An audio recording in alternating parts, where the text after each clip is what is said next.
Okay, आपकी जैसी aspiration रखते हैं जी जी। और हमेशा चाहते हैं कुछ ना कुछ करने का, बट कभी ना कभी इनका थोड़ा सा है ना, थोड़ा डाउन हो जाता है, जो तुम्हारे साथ भी होता था, है ना, तो सबके साथ होता है। ठीक है, तो सबसे पहले तो बहुत बहुत कंग्रेचुलेशंस, है ना। और मैं आपको बता दूं, he is right now at Guwahati in railway SSC, basically JE, RRB JE, right.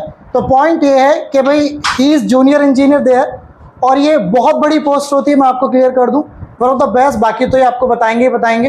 तो सबसे पहले मैं अविनाश तुमसे ही पूछना चाहूँगा कि ये सारे ना कुछ थोड़े से पुराने भी हैं, थोड़े से पुराने मतलब 6-7 महीने वाले, कुछ अभी ज्वाइन करे हैं, तो इनको कुछ ऐसा बताओ जो तुम्हारे टाइम में तुम ऐसा कुछ कर सकें, बच्चे आगे बढ़ सकें। बाकी हम तो देखो गाइड करते ही रहते हैं, हम जो बताते रहते हैं वो तो चलता ही रहता है, लेकिन तुम भी इन्हें कुछ बताओ, कुछ चीज़ें जो इनके मतलब की हो और ये आगे तक बढ़ के आगे चल सकें, और आज इस इंस्पिरेशन को लेकर इनमें कुछ जोश पड़े और ये आगे बढ़ते रहें। Hello, good morning everyone.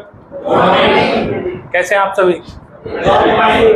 चलो ठीक है, तो फिर बताइए कैसी चल रही है आप लोगों की पढ़ाई, किस चीज़ की? बेसिकली आप तो सभी नॉन टेक एग्जाम की प्रिपरेशन कर रहे हैं। हाँ बिल्कुल बिल्कुल। एक्चुअली क्या, मैं तो इंजीनियर हूँ, मैंने बीटेक करी हुई थी, तो मैं तो टेक्निकल की प्रिपरेशन करता था। बट क्या है कि हम लोगों का जो टेक्निकल एग्जाम होता है उसमें नॉन टेक का भी सारा पोर्शन आता है। हम लोग को arithmetic, advance, reasoning, Hindi, English सभी पढ़नी पड़ती है। तो कोई सा भी टेक्निकल एग्जाम ऐसा नहीं होता जो बिना नॉन टेक के कंप्लीट हो जाए। सो हम भी भैया के पास आए पढ़ने के लिए अर्थमेटिक और बेसिक। ये बात काफ़ी 2-3 साल पुरानी है, ठीक है, जब मैं भैया, क्योंकि आपको पता है आरआरबी का थोड़ा ऐसा ही रहता है, मतलब नोटिफिकेशन निकालेगी, एग्जाम लेगी। आपको देखा अभी ग्रुप डी का, एनटीपीसी का, आपके साथ के लोग यहाँ बैठते होंगे, उनमें से भी बहुत लोगों ने सिलेक्शन लिया होगा। तो थोड़ा रेलवे का ऐसे ही चलता है। तो इसी वजह से मैं भैया के पास 2-3 साल पहले आया था। कोविड की वजह से हम लोगों की ज्वाइनिंग थोड़ी लेट हो गई, वो अभी हुई है हम लोगों की ज्वाइनिंग, ठीक है।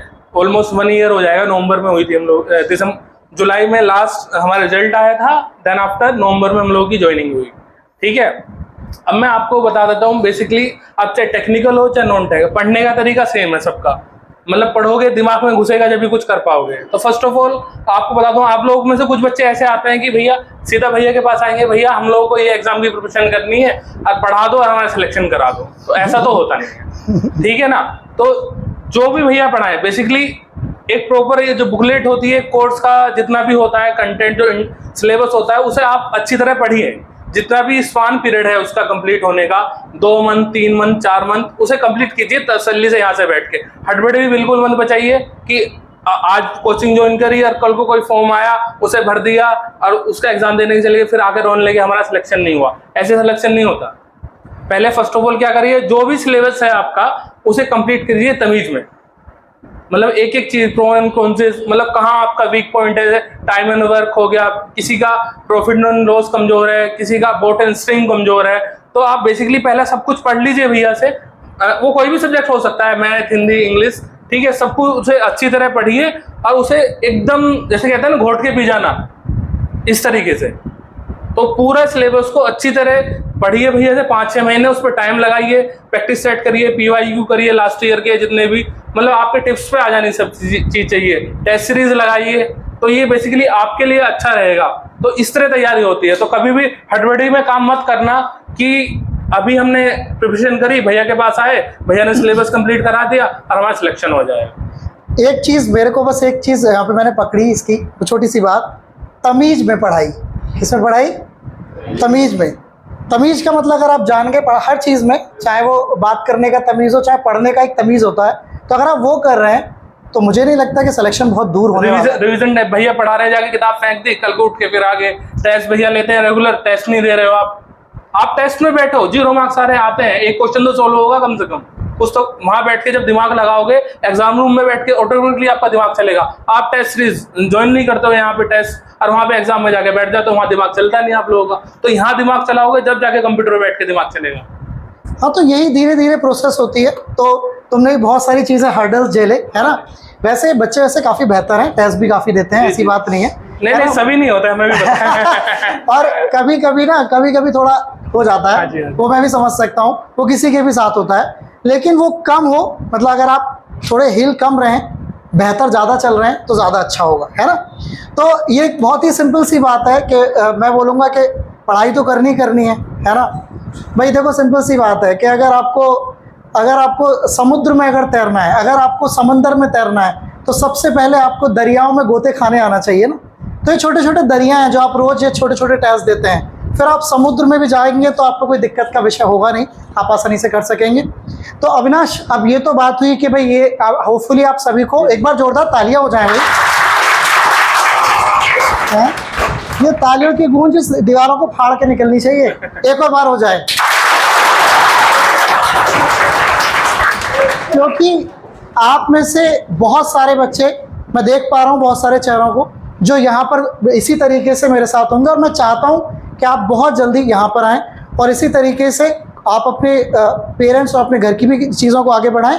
और हमारे लिए तो बेहतर है ही है। बेहतर का मतलब कि हमारी जो खुशी होती है, जैसे ये आया अभी, है ना, ये इसकी शादी का फ़ोटो है।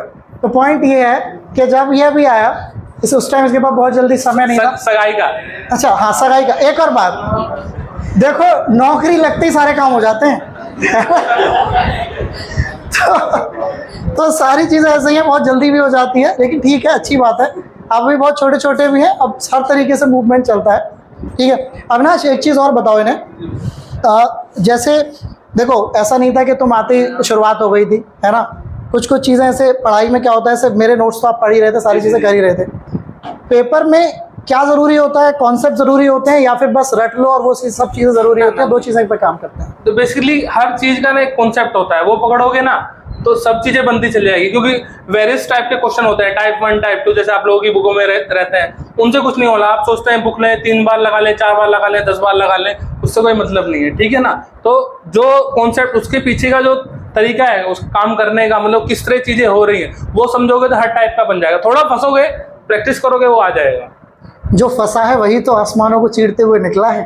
तो ये सिंपल सी बात है ना, फंसना जरूरी है। एक बात और मैं बताता हूँ, जब मैं भैया के, एक्चुअली क्या, मैं जब से पास आउट हुआ था, मैं तो टीचिंग ही कर रहा था। मैं आपको अपनी जर्नी भैया के पास कैसे आया तो वो बताता हूँ। तो मैं तो टीचिंग कर रहा था, तो हम लोग की जून जुलाई में कॉलेज ऑफ हो जाता है, ठीक है। तो एक मेरा फ्रेंड थे, वो भैया के पास पढ़ के गए थे, तो मैं उनसे कहने लगा, यार मुझे थोड़ा अर्थमेटिक हम लोगों का कमजोर रहता है, टेक्निकल में सब कुछ कर लेंगे हम लोग, तो ये जो नॉन टेक का क्वेश्चन रहता है थोड़ा सा कमजोर रहता है, क्योंकि ट्रिकी क्वेश्चन जो आपके मेन पेपर में आता है, जो आपके लिए मेन है, राइट। तो ट्रिकी क्वेश्चन होते हैं। तो मैंने भैया के पास आया जून जुलाई में, मैं लगातार भैया के पास 4 बैच लेता था।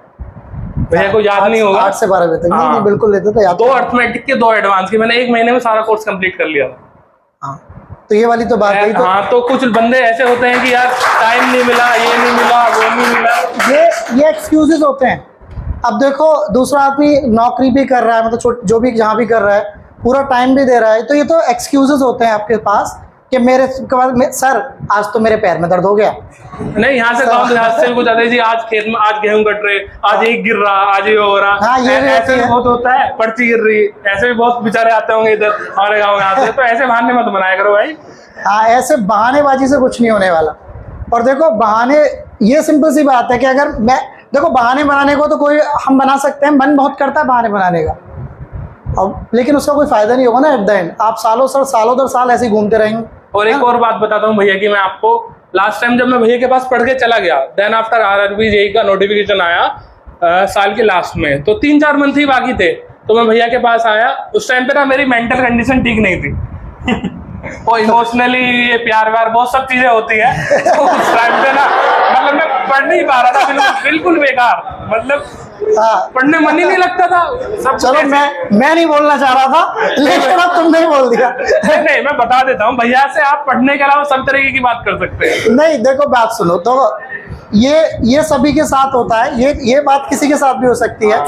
और देखो, अगर आप मेंटली जितने स्ट्रांग होंगे ना, उतना इजी होगा इस दुनिया में जीना, टैकल करने के लिए। बिल्कुल। और exam mentally, actually exam 60% mentally ही टारगेट होता है, केवल 40% ही आप टारगेट करते हो कॉन्सेप्चुअली। तो वो सब चीजें थी मेरे पास, मैं बड़ा परेशान, पढ़ाई में सब कुछ तैयार है, पर मतलब मेंटली प्रिपेयर, एकदम फोकस होकर क्वेश्चन नहीं कर पा रहा हूँ, कुछ नहीं हो पा रहा है, मैं बड़ा परेशान। मैं भैया के पास आया, मैं चलो देखो, सभी लोगों से सब तरह की बातें नहीं करी जा सकती, घर में और भी बड़े भाई बहन यार दोस्त में, यार दोस्तों को बताएंगे मजे लेते हैं। हाँ बात ये भी तो है।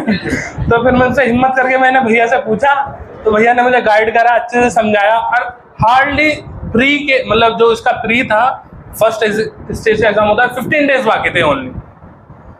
अब मेरी कंडीशन ऐसी थी बिल्कुल मतलब खराब। तो भैया से मैंने बात करी, जब जाकर थोड़ा मतलब कोई समझा दे ना, मतलब ऐसा लगता है कि कोई दूसरा बोल दे तो अच्छा है अपने दिल को समझाने के लिए। तो किसी के पास हम लोग जाते हैं तो इस तरह आप पढ़ाई के अलावा भैया से किसी भी तरह की बात कर सकते हो, वो आपके लिए भी अच्छा होगा। क्योंकि हम ना कभी डर के मारे ना अंधेरे में जीते रहते हैं, बात नहीं करते हैं किसी से शेयर नहीं करते हैं। ये वाली बात तो जो भी है, लेकिन मैं तो कह रहा हूँ ये तो पढ़ाई की नहीं पूछते। कुछ तो ऐसे है कि कैसे पढ़े क्या करें यही नहीं पूछते हैं। नहीं, गलत बात है भाई।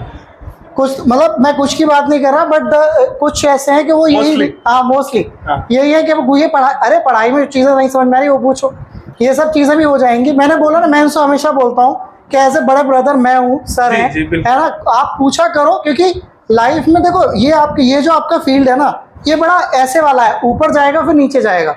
आप पेपर देने जाओगे, आपका 1 नंबर से पेपर रह जाएगा तो आप एक साथ जमीन पे आ जाओगे।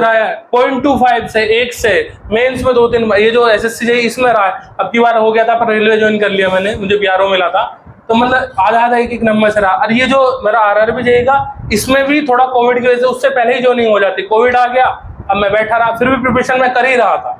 पर ये एग्जाम वगैरह सब कुछ डीवी मेडिकल वगैरह सब कुछ कंप्लीट था। देन आफ्टर देखो बहुत जब टाइम प्रिपरेशन करते करते टाइम हो जाता है ना, तो बुद्धि खराब हो जाती है। ऊपर से घर वालों का प्रेशर, रिश्तेदारों का प्रेशर, यार दोस्तों का प्रेशर, दूसरी भी फाइनेंशियल इकोनॉमी कंडीशन होती है कि भाई इतना पैसा नहीं है कि कोचिंग आना, कोचिंग की फीस देना, दूसरी चीजें भी, फॉर्म भरने के 1000-500 रुपए इतनी फीस होती है। तो मतलब टेंस रहता है दिमाग एकदम। मतलब सारी चीज ये है कि अभी तुम बिल्कुल फ्रेश चीजें कर रहे हो। बिल्कुल 1-2 साल में गेम बना लो, वो बहुत बेहतर होता है। घर वाले पूरी सपोर्टिव करते हैं आप लोगों को, और जैसे टाइम होना शुरू हो जाएगा ना उनकी तरफ से, मतलब आपको अलग ही बिहेवियर दिख जाएगा अपने घर वालों को। हम लोग झेल चुके हैं। और जितनी जल्दी घुस जाओगे ना उतना बेहतर होगा और बहुत ही बढ़िया चीजें होंगी। अच्छा चलो, ये तो पुरानी बात है हो गई। अब ना नए तो गेम बता दो, अब वहाँ गुवाहाटी में कैसा चल रहा है सब? गुवाहाटी में बढ़िया है। पहले अभी मैं डिब्रूगढ़ था, जहाँ से आपकी सबसे लंबी विवेक एक्सप्रेस चलती है, पता होगा आप लोगों को? विवेक एक्सप्रेस तो पता है ना? हाँ, तो पहले वहां पे पोस्टेड था, वहां पे बोगीबिल ब्रिज है, उस वाले ऑफिस में जो इंडिया का सबसे लॉन्गेस्ट ब्रिज है, 5 किलोमीटर लंबा ब्रिज है वो, रेल रोड। ये जहाँ की बात कर रहे हैं वहां पर दुनिया घूमने जाती है। आप भी कभी ना कभी सोचोगे वहां घूमने जाने के। बिल्कुल, वहाँ पैसे खर्च करने के, मतलब जैसे हमारे यहाँ खेत है ना, वहाँ पे टी गार्डन है, और इतने बड़े बड़े मतलब 100 200 बीघे में ना टी के गार्डन है, बड़े बड़े टी प्लांट लगे हुए हैं वहाँ पे। तो ये सब रहता है। और ऑफिस में कैसा रहता है? आपको एकदम मजा आता है? हाँ, ऑफिस में मेरी एक्चुअली मेरी डिजाइन एंड ड्राइंग की जॉब है। तो जितने भी जैसे आपका ये बिल्डिंग बननी है, कंप्यूटर पे मुझे इसकी ड्राइंग बनानी है, कितना रेनफोर्समेंट डलना है, एस्टिमेट, टेंडर वगैरह, ये सब ये काम होता है। ऑफिस भी मस्त है। देखो अच्छे मेहनत करोगे, देखो आपको बता दो, आपके हर तरह के लेवल है। एक बंदा जा रहा है कांस्टेबल, एज ए कांस्टेबल, एक जा रहा है एसआई। एक तो सैलरी में डिफरेंस, रिस्पेक्ट में डिफरेंस, और जो कंफर्ट होता है उसमें डिफरेंस।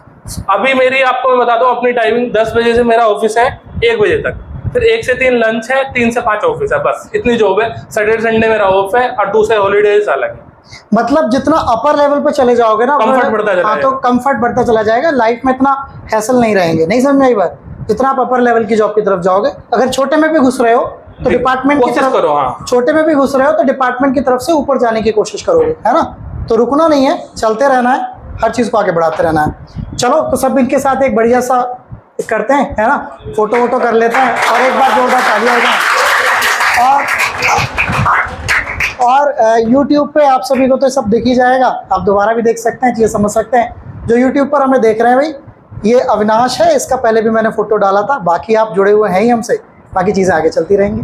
चलिए, तो अविनाश आपको बहुत बहुत बधाइयाँ, और इन बच्चों को मैं विशेष करता हूँ आपकी तरफ से भी, और हमारी तरफ से तो विशेष है ही। ये आगे बढ़ेंगे और आगे बढ़ेंगे, 101% बढ़ेंगे। तो बढ़ने में बस इनके पहियों में थोड़ा सा और मेरे को एक ग्रीसिंग वगैरह करनी पड़ेगी, तो वो हो जाएगा। ठीक है, चलो जोरदार ताली से इसको समाप्त करते हैं बात को।